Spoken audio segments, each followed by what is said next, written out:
Hi, Mayank. How are you? Hey, Srinivasan. I'm doing good. How are you? I'm doing okay.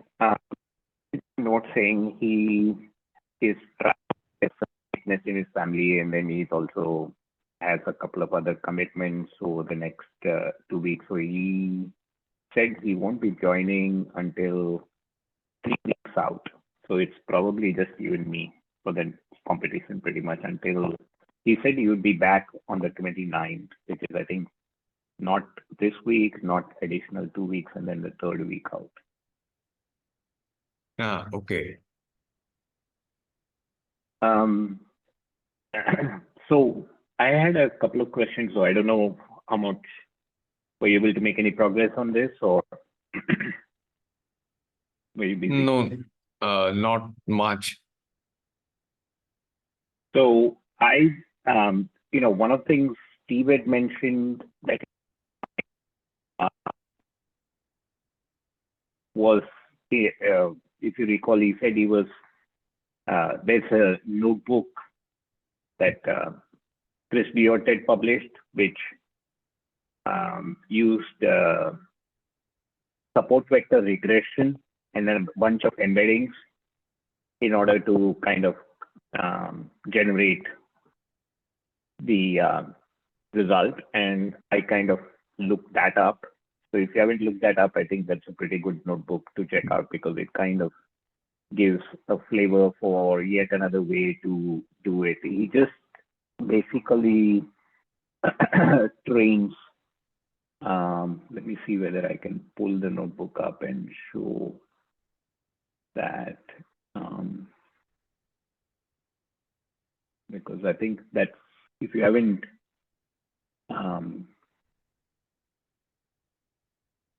I've seen a dataset that was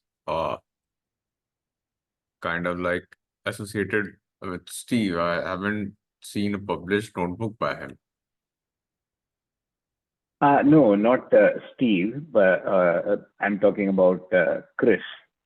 Okay. So Chris Diot had published a notebook which essentially takes, let me see whether I can pull up the relevant example.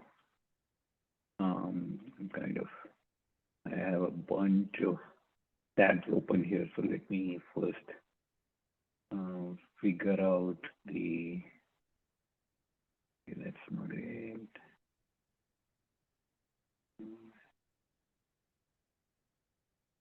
Let's see if it's here, it may be.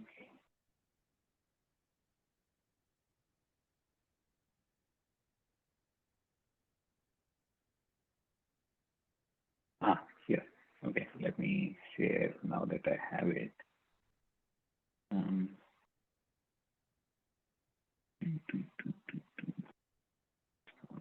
Are you referring to the Rapids SVR starter notebook? Yeah. So have you seen that?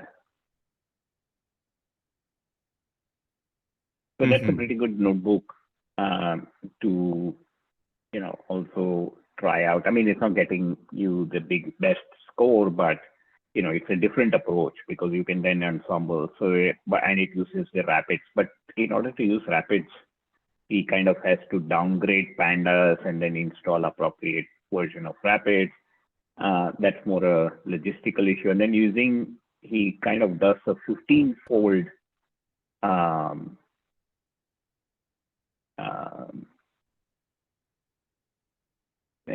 he just creates 15 folds and he gets all these embeddings from, let's see where he has all the models. 15 folds and a bunch of models. Not models, but actually models, which are used to generate the embeddings. So this is where he generates the sentence embeddings and he kind of mean pools them and then creates the training and the text one. Here are all the models. So he takes debutta base, debutta large, debutta v3 large, long former, big bird roberta base, big bird roberta large, all of them. This is just the batch size. This is the actual size of the max length. And the fact that you can have uniform max length of 1024 means that you don't have to split the essays too much, because most of the essays fit in 1024. I think there are a few that don't, but they also fit in 2048. So all of them fit pretty much in 1024 itself. And then this is just, so this is where he, for example, creates the training and the get embeddings, right? So he just gets the embeddings, and the get embedding functions is, you can see my screen, right? Yep.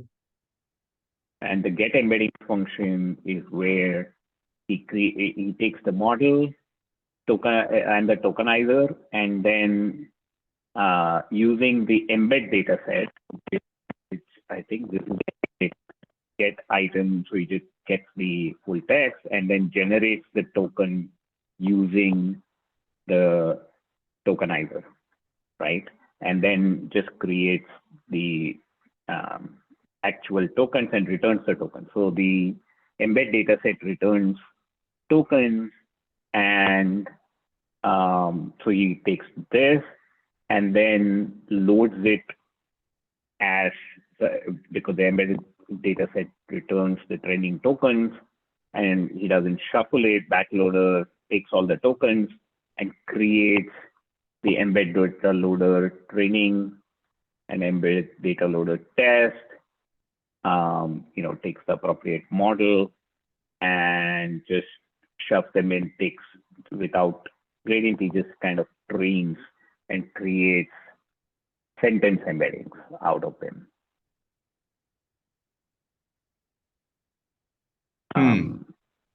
Right, and so, and then normalizes the sentence, he does L2 norm, and then creates the sentence embeddings.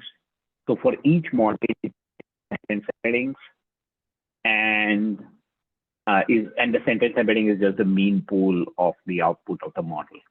So he shoves all these tokens through the models, and on the other side, what you get, he just kind of mean pools them and then this is per model, right? So he gets it per model, he does this. So he'll have a number of mean pooled values for the essays, which he then concatenates, because he's doing it for like 6 or 7 models that I showed you. And then just uses SVR. See, for all these models, he does that. And then just use support vector regression. So he just concatenates all these and then just does SVR training using rapids. So that's kind of interesting that, and he's able to get, not necessarily the best score, but pretty good score given that, leaderboard score is 0.804. And at least you can throw this as yet another input into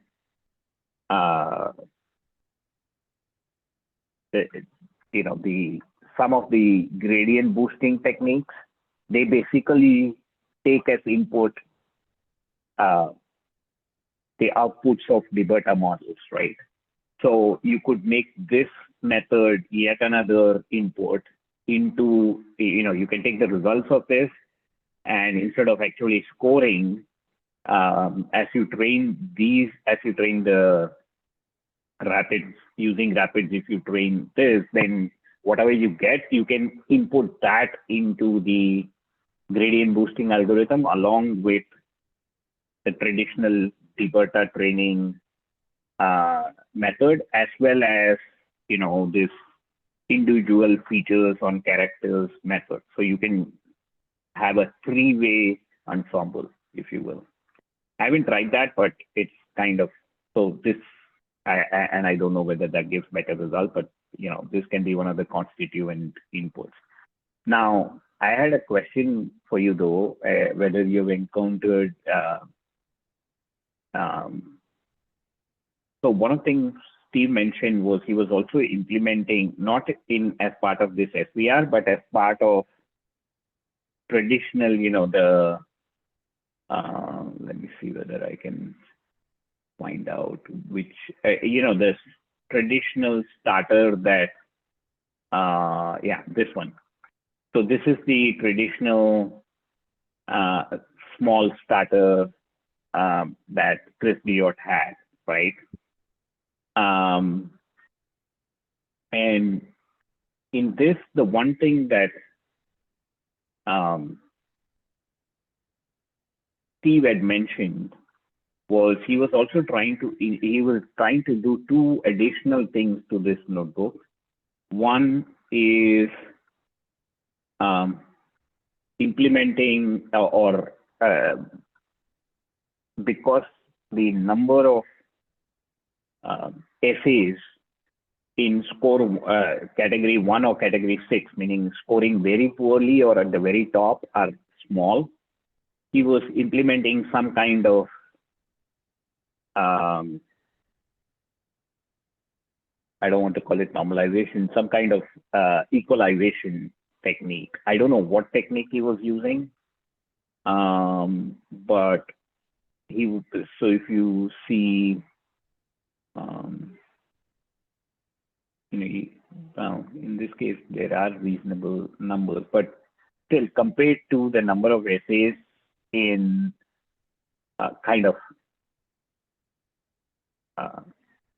categories 2, 3, and 4, or scoring 2, 3, 4, or even 5, you can see that the 1 and the 6 are fairly low, because 5 is low too in this case. But and he was trying to equalize it. So that's one approach. And there are obviously, we know that there are a bunch of ways that you can do the equalization, right? But the other thing he was trying, and that's the question I had for you, is he also said that he was trying to implement AWP, the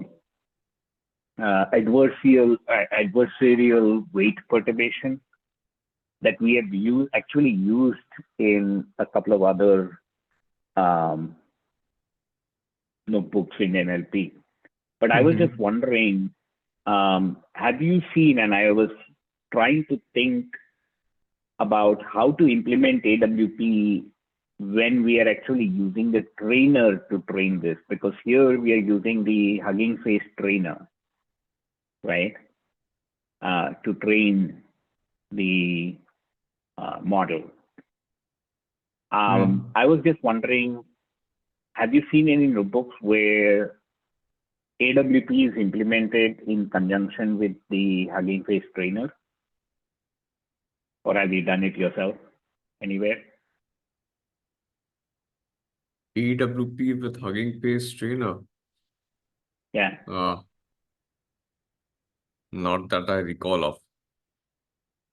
Because that's what I was trying to figure out, because, most cases that I've seen, what they do is AWP is something that you do as you are optimizing.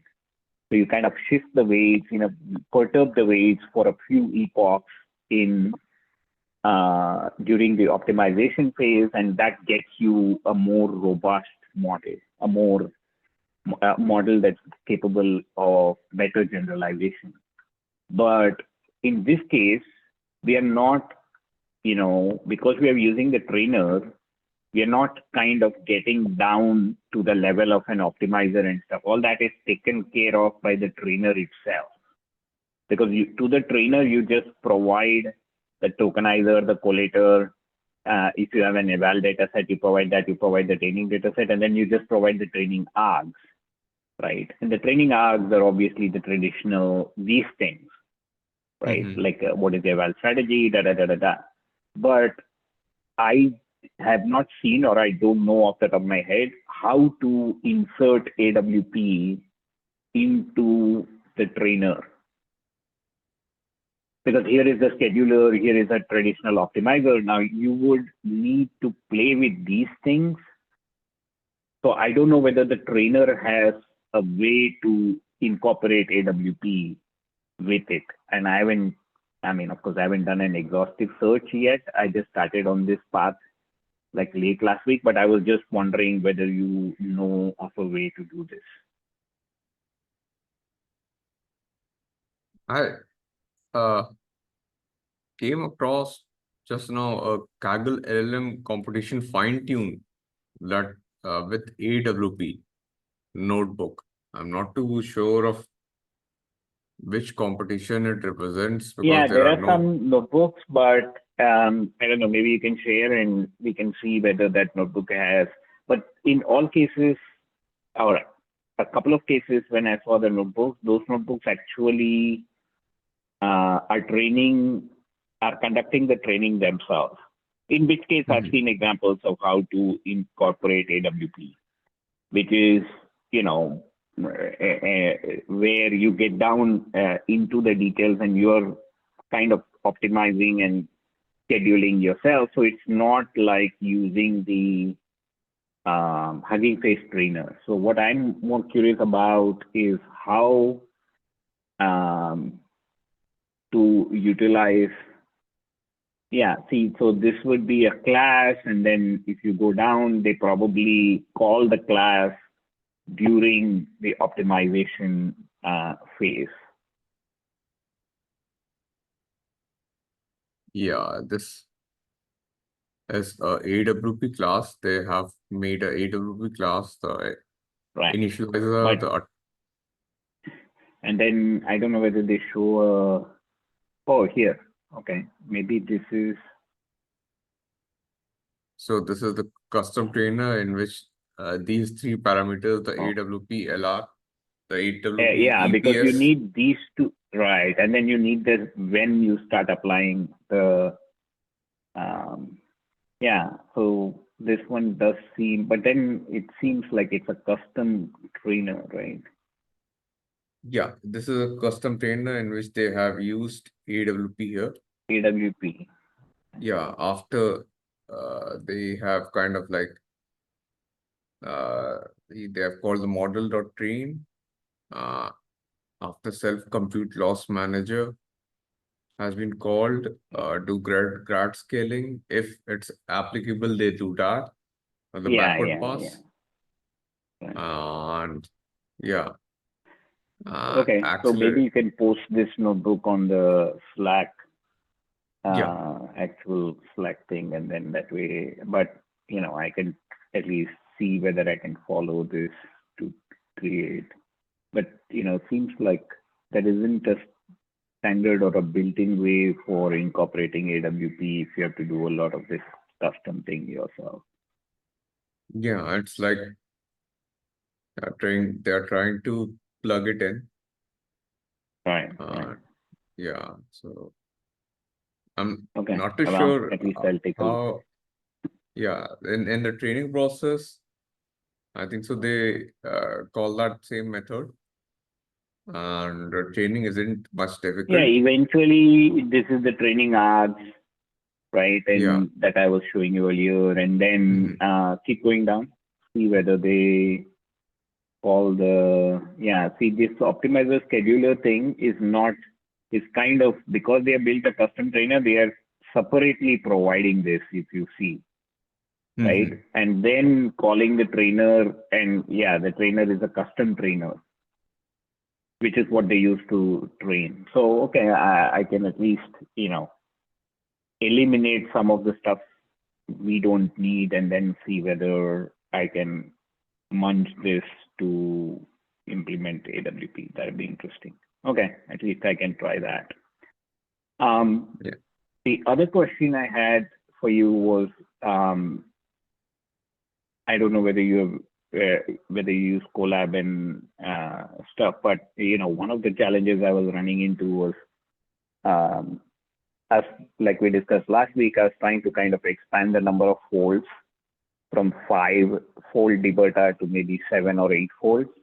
But if I do that, given that 5-fold itself was getting me fairly close to the uh, limits of an L4 with memory, uh, and even the duration of time was to train 5-fold was close to 8 hours.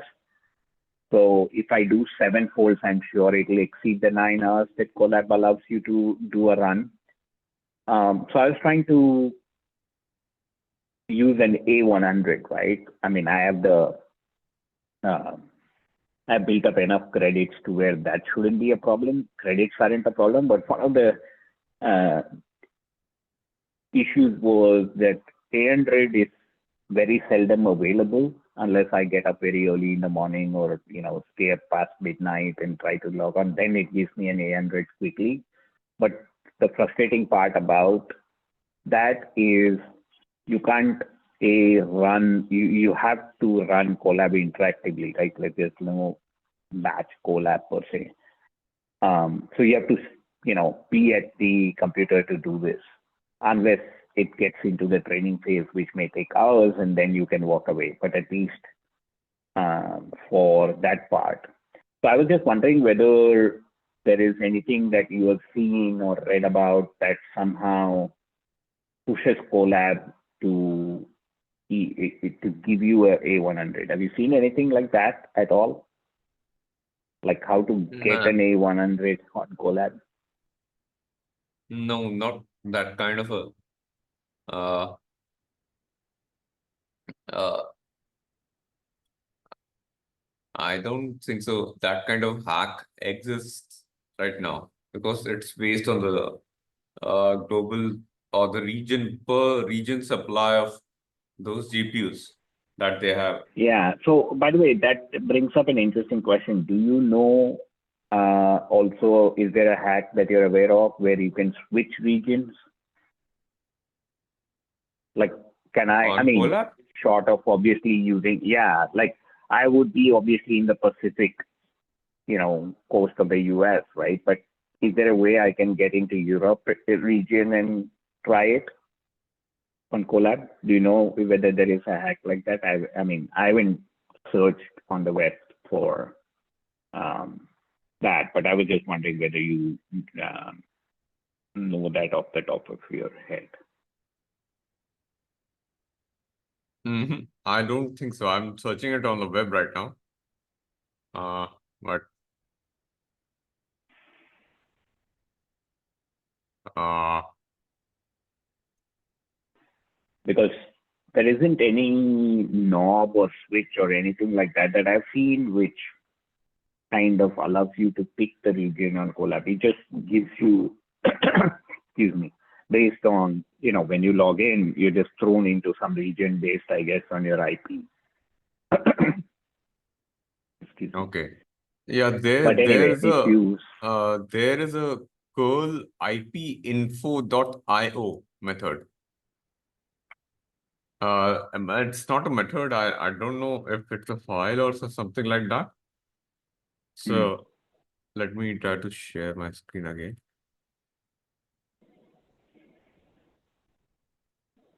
Yeah, so this is kind of a like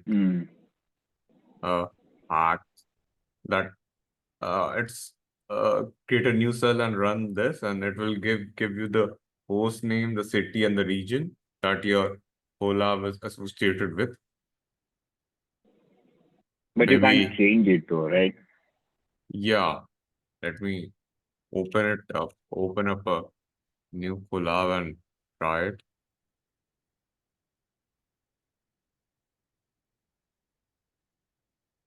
I don't think so. There's an option to change it. Uh, Yeah, well, that's more to work around when Colab was allowing you. Oh, it says how to select the region. If you go back, yeah. And they have purchased no, a this is subscription of more Colabs. for, yeah, but this is more to purchase. But if you go back to the set of links that you were searching on earlier, like not this, but yeah, if you see um, the second, not the third link on the top, like how to select region outgoing traffic in Google Colab. You see the one above where you're, yeah. Yeah. Is there any answer there or? No answers here. Still. Okay. So somebody was looking for what we're looking for, but there's no answer. Yeah, if there's been no answer from 2021, then possibly you can't do it. And there's a Reddit thread too. Reddit question. Yeah. What happened?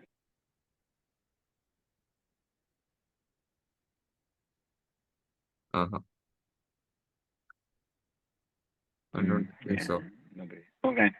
So there isn't a way that they basically, I mean, the only reason I would want to do it is because I was trying to work around this fact that I'm not getting the computer server I want, because I know that an L4 won't suffice.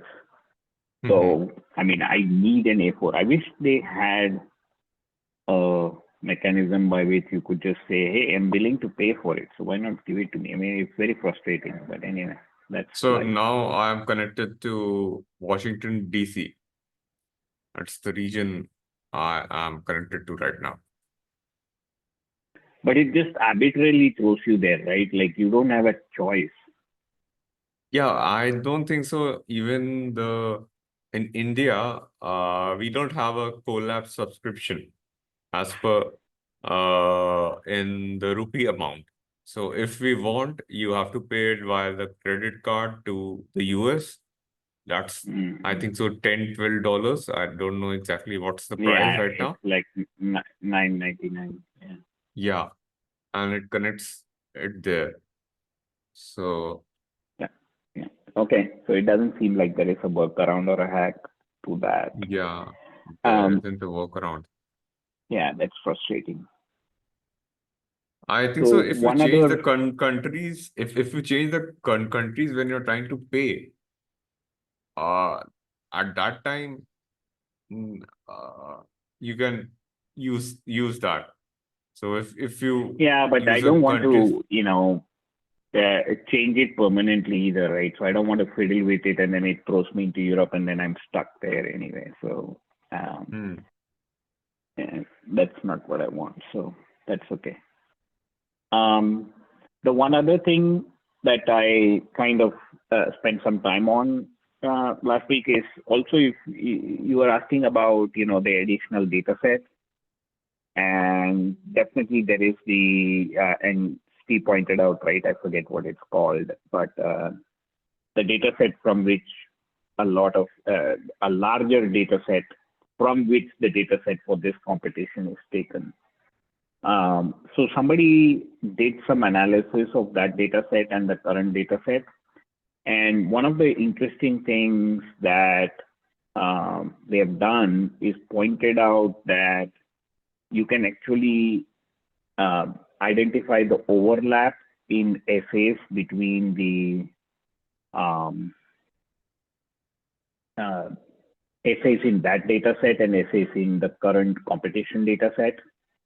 And the reason why they do that work is because they found that there is this, invariably, and you can see even here in the, well, actually you're sharing. If you can stop sharing, I can show you what I'm talking yeah, about.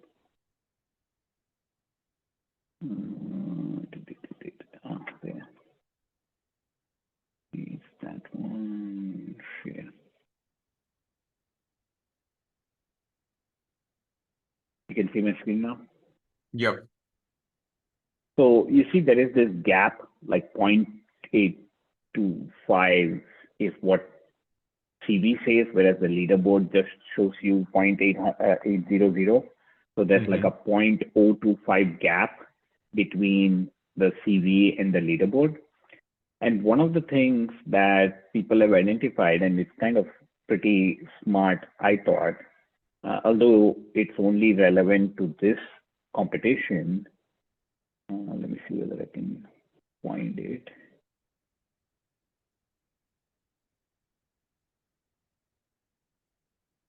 This one. This is another topic I can talk to you about, but oops, why did this page crash? Let's see.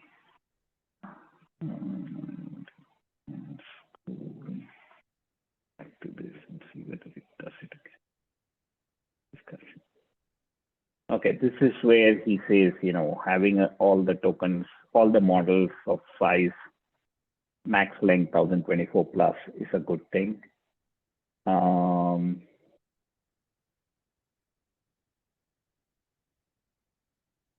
Let's see. Oh, this Persuade corpus is the corpus that I'm talking about, which has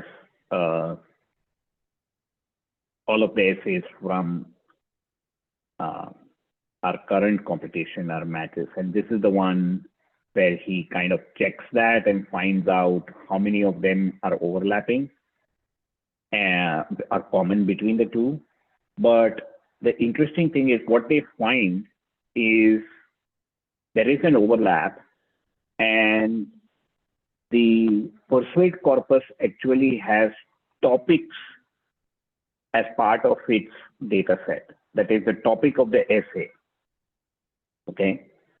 And the interesting part that they have that some of the guys poking around have figured out is, if you know the topic of the essay, and or let me phrase it a different way, the topic of the essay seems to have an influence on how good your predictions are. Your predictions using DBERTA and other stuff is consistently worse for a couple of the topics. Okay, in the group of essays. So what they have figured out is, if where you are, where we are using stratified fold, like where we are, creating the stratified fold in the training of the DBERTA, we just use stratified fold, right? And stratification is because we want to stratify it based on the 1 to 5 categories for the scoring, correct? Do you follow what I'm trying to, right? But the instead, stratified fold, okay, yeah. The stratified fold is because we want in each fold enough of each of 1 through 6 classes of essays. That is enough essays which are scored 1, 2, 3, 4, 5, and 6. But if, according to some of the people who have been probing around and finding this overlap between the Persuade corpus and our current dataset corpus, and if they also have figured out that one of the reasons for this discrepancy in the CV score and the leaderboard score, right? You consistently find that the CV score is higher than the leaderboard score. So you're not getting as good. I mean, your CV confidence level is low, right? When your leaderboard score is actually not as good, or there is a gap between your CV score and leaderboard score. And what they have figured out is, if you actually do a grouping by the topic of the essay and then stratified fold, right? So you do a group stratified fold, right? So you group by topic and then you stratify.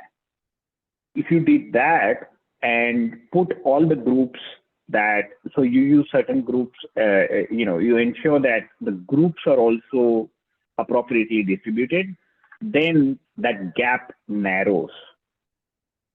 I thought that was very interesting finding that people have done as well. Group narrows in what sense? I mean, not group. Yeah. The gap between, say, let me show you one. Are you saying that kind of there is a gap in the sense the distribution in the like we measure it using the KL divergence or something like that? No, nothing about. I'm saying there is a CV to leaderboard gap. I just showed you that, right? Yeah. Okay. You follow what I'm? There is a gap between what you see on CV. Let's see again. Here, your CV says your score should be 0.830 in your 15-fold SVR. But what do you actually see on the leaderboard? 0.804. Okay. So there is a 0.026 gap. Yep. Do you follow Yeah. what gap I'm talking about? Yeah. This is the gap between the CV and the LV on the leaderboard. Exactly. And that is not good because your CV is not a good indicator of what you will score. You want a better CV, right? You want the CV score to be closer to the leaderboard score. Then you can have a high confidence in your CV, which means high confidence in your model, right? And that's where this post is interesting. So that it goes into is using stratified k-fold, but by using what I was rambling on about earlier, by identifying the topic or the prompt used to generate the essay, you can narrow it. So instead of using just stratified fold, if you use group fold or group stratified, which is even better, then you can see that that there is a narrowing of the gap between the CV score and the leaderboard score. So for example, in this case, your CV score is 0.7921 and the leaderboard is 0.806. So this gap is a lot narrower, right, than this gap. Right, and if you go through the the comments, there's a bunch of comments and very interesting discussion. So I thought that's an interesting. Of course, it's specific to this competition and stuff like that, but it's just an interesting thing to keep in mind for Kaggle, because the better yours, Rachel always used to say that the lot of it, and based on what Jeremy used to preach, which is, hey, spend a lot of time on your validation strategy on your CV, and the better your CV is, the higher confidence you can have in your results. And this is a way to improve your CV scores to better match the leaderboard scores. So, right, so that's another. Okay.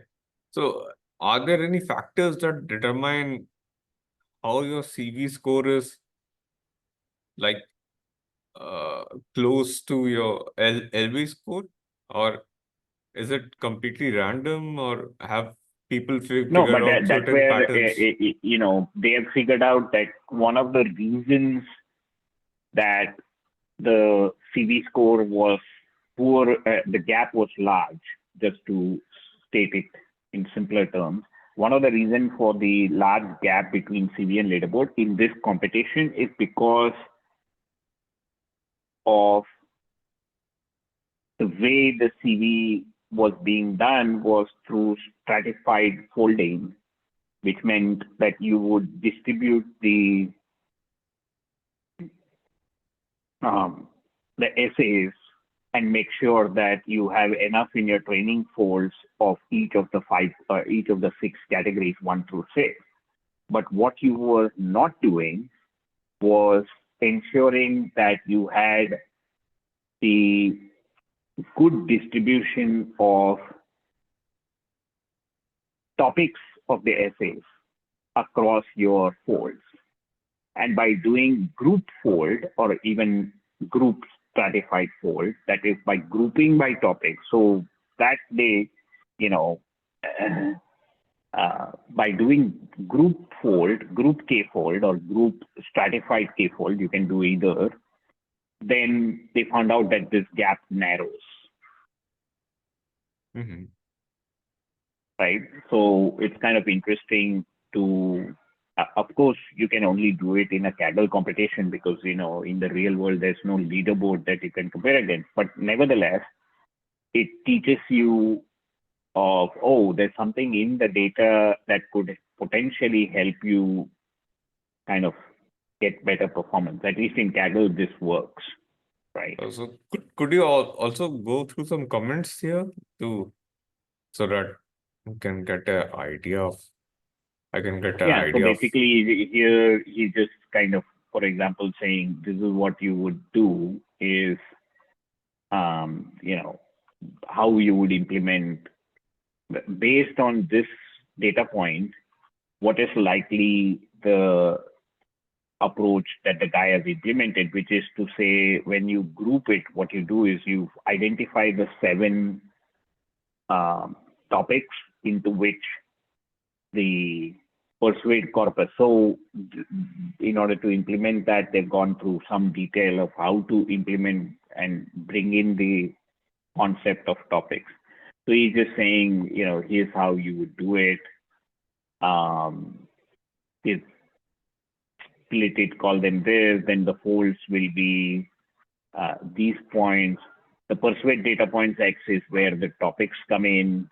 It's not, and that kind of stuff. So see here, he kind of gives you the results of what he did when he groups it based on the topic and does the 7 folds, the 7 being 1 for each topic. Then an out of fold CV is 0.7921, the leaderboard is 0.806.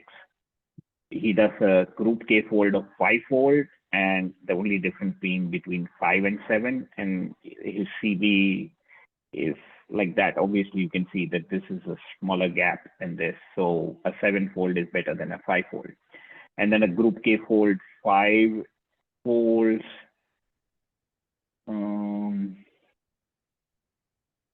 And actually, I'm confused. What's the difference between these two? Because they both seem identical.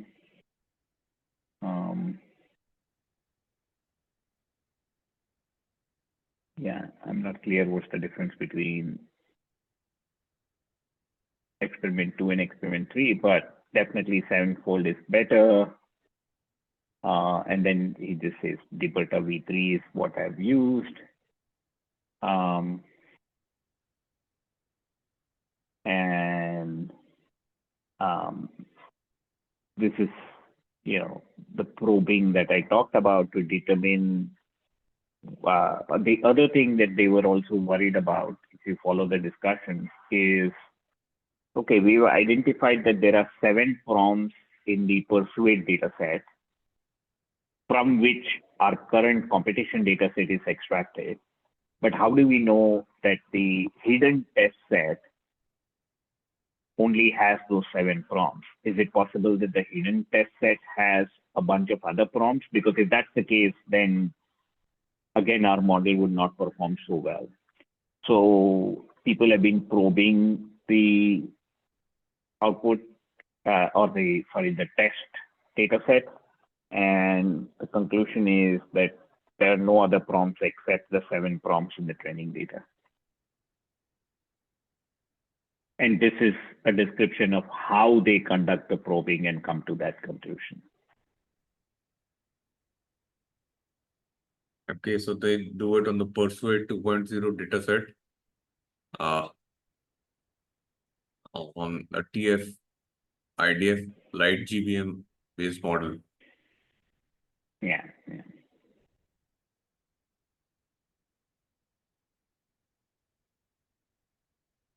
You know, you can go through all of these details. Of, and you can see that some have even gotten even closer gap. 805, 807.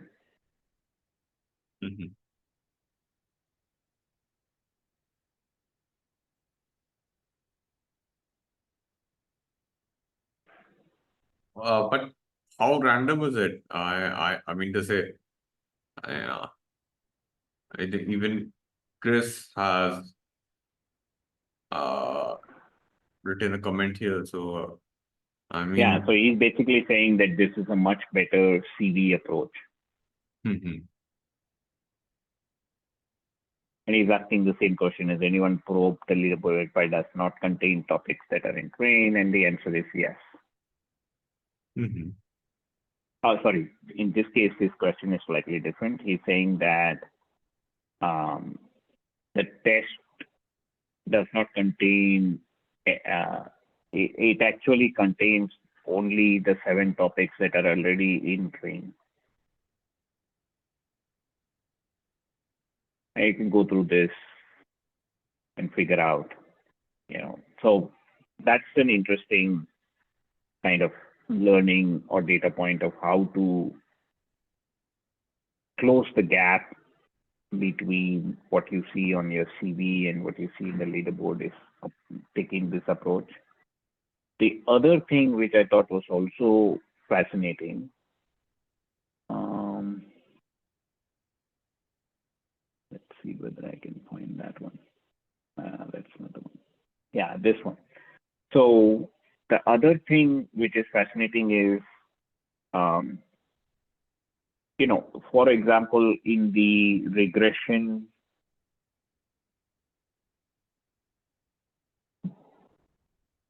using the Debata model, you can do classification or you can do regression, right? Let's say we do regression. When we do regression, the question is, do we decide that the cutoff point for putting into for putting an essay into or giving it a score of 1 or 2 is the cutoff point? Let's talk about each of the cutoff points, right? Like, so if we want to give an essay a score of 2, do we decide that if we choose a cutoff point of 1.5, that would be the best choice, or is some other number the better choice? Do you follow what I'm saying? Like, is there a reason to choose a threshold which says it's exactly the midpoint between 1 and 2, at which point we decide that the essay score should be 2? And similarly for each of them, like, do we choose 2.5 as the point at which we decide that the essay score should be 3? And the answer, it turns out, is no. You can obviously empirically test it, right? Like by sliding your cutoff points and figuring out which is the threshold at which you get the best score. And that is what this discussion is all about. So, and obviously you will need to do this only once, right? Because once you have the best cutoff points, then you just stick with those cutoff points. So this is where, for example, because otherwise all you're doing is just round the digits and then clip it between 0 and 5 and add 1. But that may not be the best thing. Instead, these turn out to be the best thresholds, for example. And then you can apply them and add the predictions plus 1.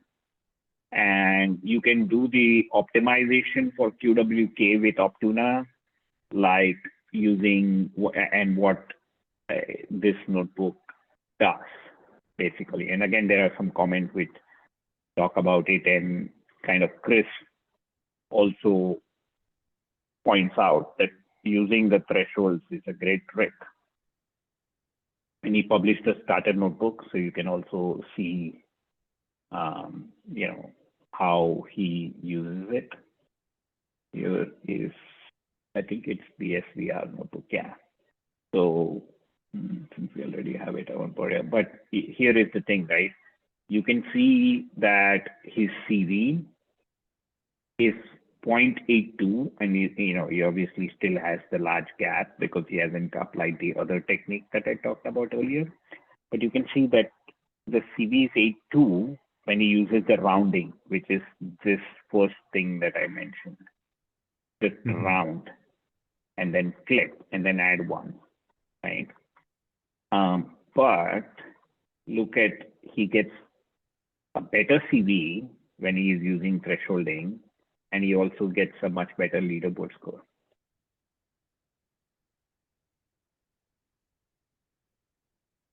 And so if we go back and look at, let's see, where was the SVR? one. This one. So here,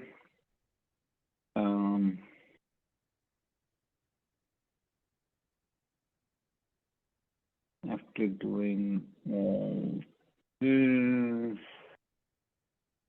I'm just trying to locate where he does the smart or,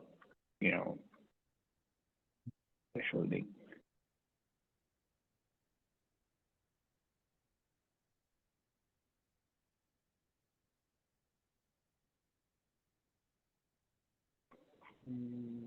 Yeah, see how he finds the thresholds? Mm-hmm. And there's the discussion here of how he determines that the 1.5 regression is score, not the yeah. best cutoff. The better cutoff is this.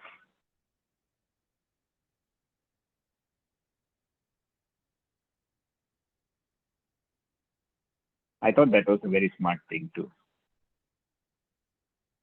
And this, as you can see, just kind of goes between adding and subtracting 0.001, if I'm not mistaken.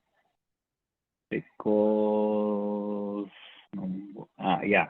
So it's a sign, which is 1 or -1, and then V is just the threshold of K. So it's like, this is the threshold, and then it subtracts or adds from 1.5, 0.001 in each step, and then figures out what gives him the best score according to the metric. Yep. So this looks like, okay.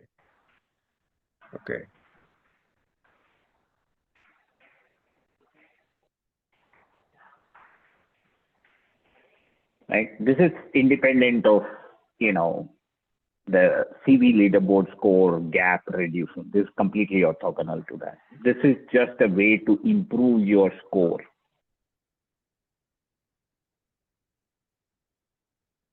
Mm-hmm. By choosing the, better cutoff point. So this is like, in a way, improving your AUC, right? By not determining that 50% is the correct cutoff point. Because by choosing 50%, you're kind of making an arbitrary choice, whereas you can allow the data to guide you to what the choice should be. Mm-hmm. The data and the metric, of course. Okay. So, okay. So this And then once was you have done it, you can Mhm. obviously utilize it and apply it. So see, here he shows how for between 1 and 2, 1.79, whatever he had above is the best choice, because anywhere else your score drops. This is the peak score. Therefore, here is the best threshold value.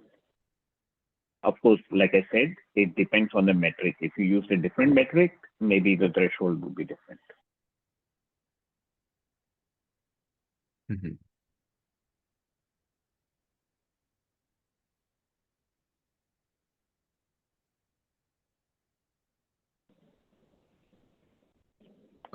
Plus, have you seen the notebook that came out recently? That's in the top, I think so. That is AES2, the modeling with FB scores. Yeah, Uh, I think I submitted my version of it, and I am also at 0.822 or something like that. yeah. But I haven't had a chance to improve on it.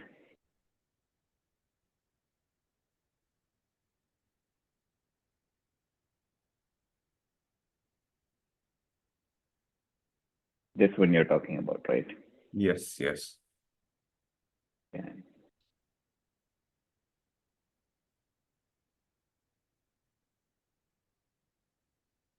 The bottom line, it's nothing fancy other than combining a debugger-based approach and a feature-based approach and utilizing the embeddings of a model from our previous competition. It was used where we learned about grading models on effectiveness of their arguments. So that's where it's always interesting to me that, and I've seen Jeremy do it in Fast AI also multiple times, is taking a model and giving it kind of a related complex task usually makes the model better on the current task as well. So that's the one thing which he incorporates here. He actually utilizes a model which has been trained on a different, the arguments data set, but in a very similar kind of manner, right? Because ultimately all you're doing is taking a bunch of essays and breaking it up, tokenizing it, and then shoving it through debugger and learning something about the essays. And then using that to classify how good the arguments are, and or actually classifying the essay into how good. It's just is slightly different in the sense that it doesn't give an overall score. What it does is it tries to judge the essay on 6 effectiveness of its argument, 6 parameters which determine how effective is the essay along persuasiveness and something else, and things like that. But again, 6 classes that the essays are put into. And by utilizing the embeddings, one of the things this notebook does is it utilizes the embeddings learned through that process and applies them to classifying the essays into the scoring categories as one of the inputs into the ensemble. Mm-hmm.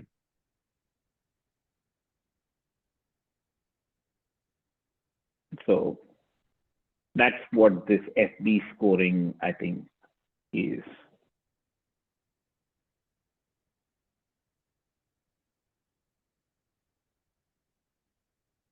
So anyway, did you have any questions, anything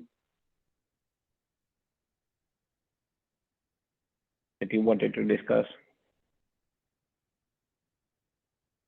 No, I've been trying to get around this FP price as a feature that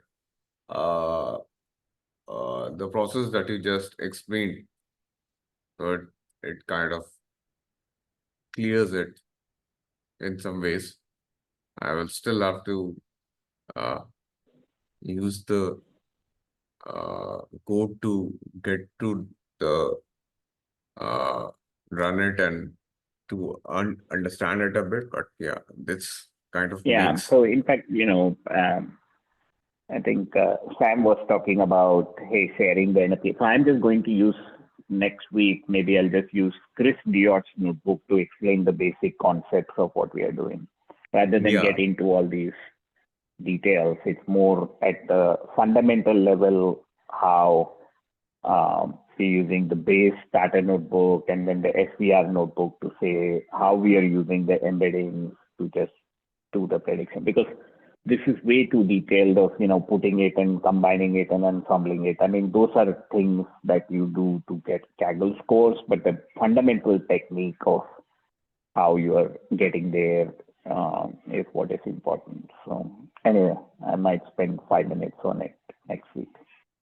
Yeah, that sounds like a good plan to update the rest of the folks as to what it involves. Right. Because I think it is a generically good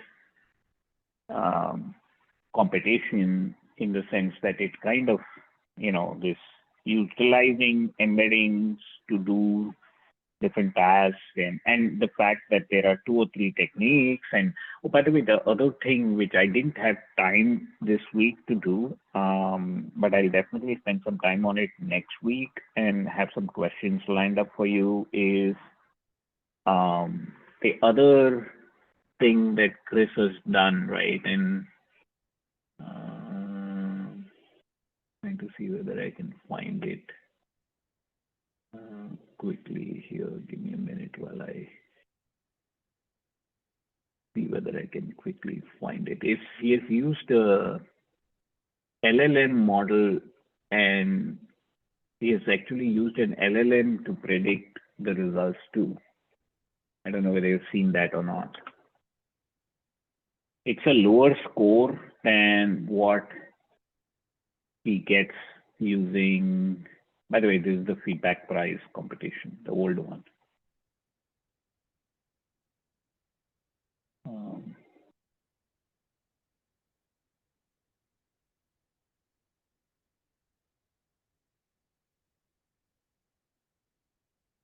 Mine.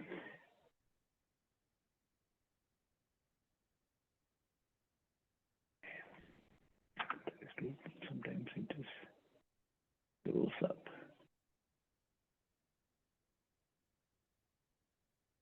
That's not it. That's not it. Give me a minute. So the point is, Chris has also used large language models, and he gets, this one. Have you seen this one? And see, he gets a pretty decent score. I mean, it's not the best right now, but that's okay. I want to kind of learn to not fine tune, learn to utilize an LLM for this. And he actually uses a Mistral 7B, but he doesn't do the training here. He only does the inference. And I was trying to implement, let's say, not with Mistral 7B, but with a 5.3, for example, or a Gamma, which are open source models, right? And they are fairly good, and it could even do a Llama 3 7 billion, which is very good, or a 5, there's something else, which I think 5.3 is 4 billion or whatever. But unfortunately, I was having a heck of a time getting the model to train. I didn't spend any time last week, so I can't talk to you about, but I want to kind of run it, use an LLM to do the task and see how good or how bad it does. And then, or even if I'm unable to fine tune it on the data set, I want to kind of see what problems I run into, and see whether, we can work through those problems next week. Have you actually fine-tuned open source model on anything specific, on any specific data set that you have? No, I didn't use the custom data Not set. in this competition, but generically, have you done the task of taking like a 5.3 or a Gamma or a Mistral or a Llama 3 and fine-tuning it on a data set that you have, which is independent of, meaning like, something that's not already shown in some notebook? And have you gotten good results, I guess? Because that's where I'm running into problem.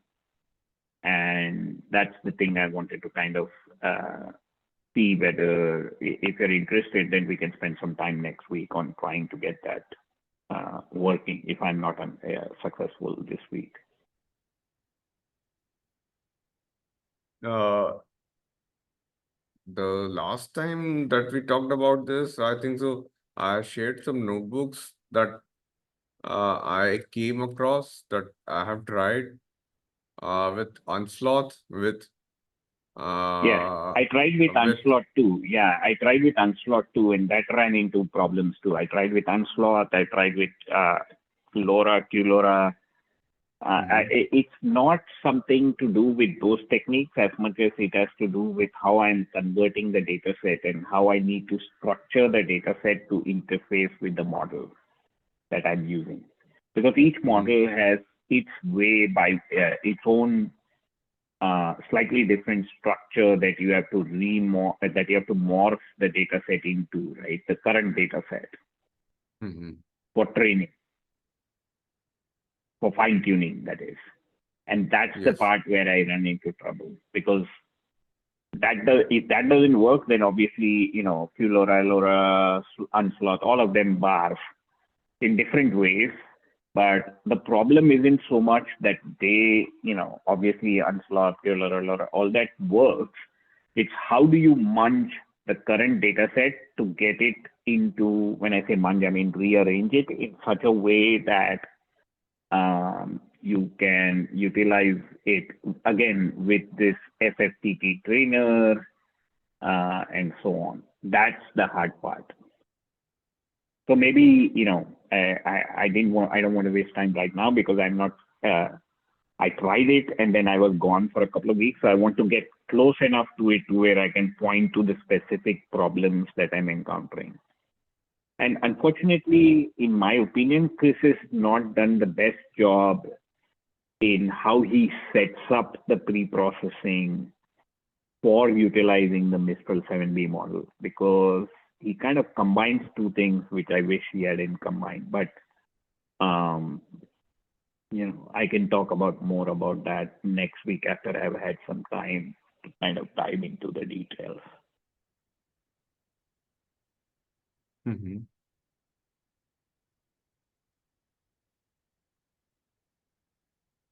I've used Xortal for a bit. Then there are some other frameworks that I have used, but I haven't used a custom dataset like this. The competition like this competition is providing right now for use, right? So I'm a bit how do I put it? I can do it, but yeah, there will be some issues with the data correlation and stuff, with the data Right. munging. Yeah. Exactly. And that's the part that I'm struggling with in this. So, anyway, let me spend some time on it, and then I might have some questions, and that might prompt some discussion. And maybe you can, once I spend the time, then maybe you can kind of help figure out the problems or spend some time on it yourself, and maybe jointly we'll be able to crack how to get the data munched in such a way that we can use some of the open source models on this. Even if I don't get a best score, what I'm actually aiming for in that exercise is to learn the ability to munch the data set to be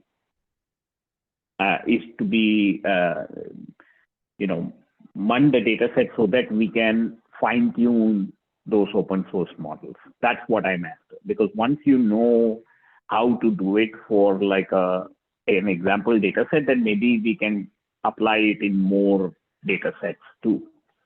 Because some of the problems encountered, I'm hoping, will be kind of similar.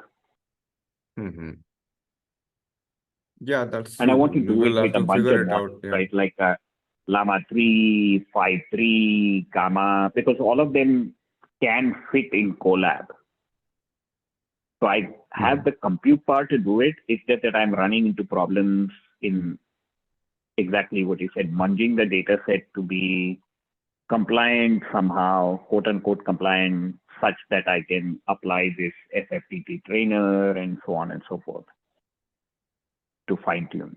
That's where I'm running into problems. Yeah. Anyway, let me spend some more time so I can ask some specific questions and point to where I run into problems by next week. Yeah, I've been trying on the quantized models that that they provide, that's particularly useful since I do not have a big GPU right now. So that 8 gigs of VRAM is what I have to play with. And yeah, so I use that sometimes. But yeah, other than that,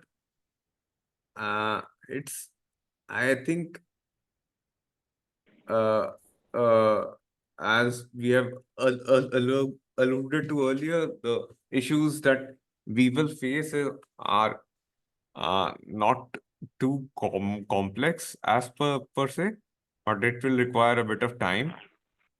Yeah, So, that's the thing, right?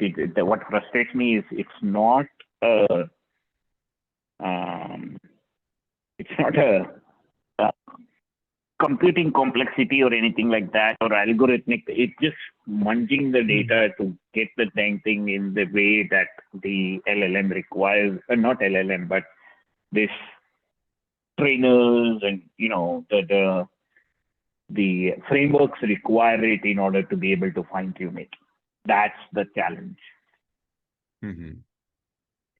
Actually, the trainers and the LLMs require it in a particular way to allow the training framework to be applied to the LLM prompts. And that's where I'm struggling. So anyway, let me spend some more time on it and we'll have a discussion next week. yep. Yeah, plus we can try that on Kaggle too. I mean, since we have that Yeah, the 16 reason gigs of for Kaggle, the problem is maybe I can only try with like 5.3. Even that, I don't know, maybe, 1.5 gig, which again, we know 1.5, whatever. But not the latest 534 billion or 538. I don't know, is it 4 or is it 7, the latest 53? Or there may even be an 8, I don't know. But because I didn't want it to be so weak of a model that it doesn't give me anywhere of a good score. Whereas, because I have Colab, I can always do it on Colab.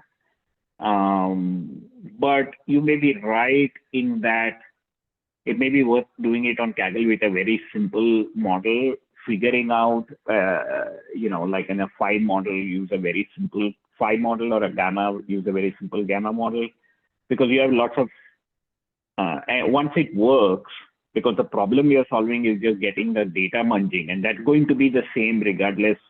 Once you have figured it out for a phi model, then you can always apply it to any other phi model, a bigger phi model, for example. So yeah, that might be something that you try it on a very basic phi model or a gamma model on Kaggle and see whether it works. The reason he couldn't train, by the way, on a Mistral 7B was because you can't train a Mistral 7B on Kaggle. There's just not enough memory. So he actually, somewhere, he says that he trained it offline on a V3.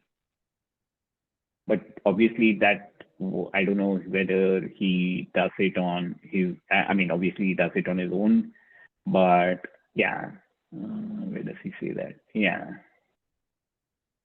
No, I think so. He loads it on a FP16 or BF16 and Yeah, 2 cross no, TP4. FP16, because that's FP16 because, again, this is the other part which is interesting to note.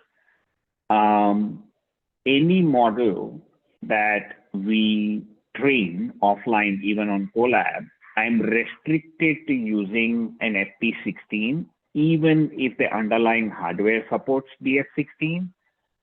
And the reason for it is once I come to Kaggle to infer, I can't use BF16. Yeah, yes. That's a very big issue with Colab and switching between Colab and yeah. Right.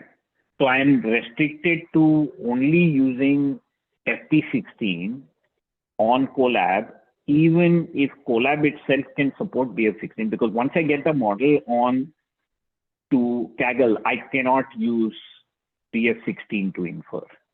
So if I haven't trained on FP16, then I'm in trouble. Yeah.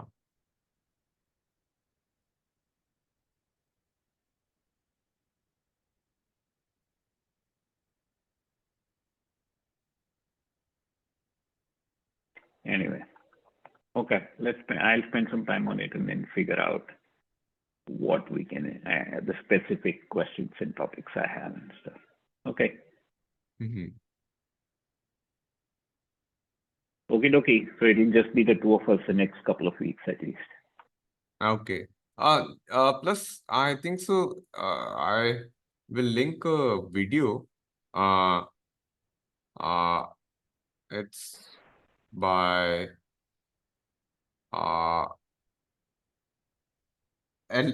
Alexa Gordic, the AI Epiphany channel.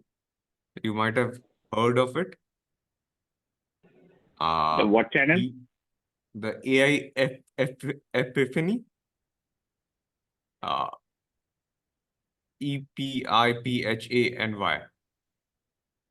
Oh, no, I haven't heard of AI Epiphany. Yeah. So Okay. he has a video there with Daniel Han of Onslaught. So he goes through some of the bug finding and deriving some matrices for the LoRa and Q LoRa from first principles and bugs with that are related to the conversion of these data types.